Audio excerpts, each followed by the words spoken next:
দেখেন নৌকার জন্য মানুষ কত দাঁড়ে দাঁড়ে আছে।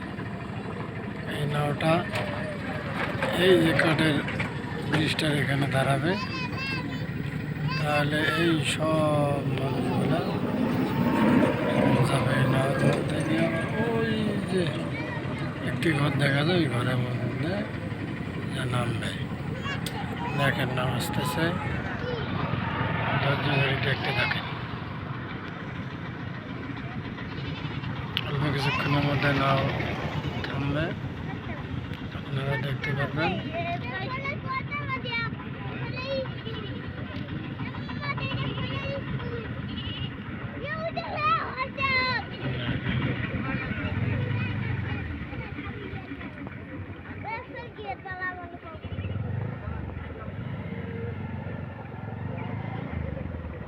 দেখেন নাও থামে গেছে, এখন নাও বাঁধবে।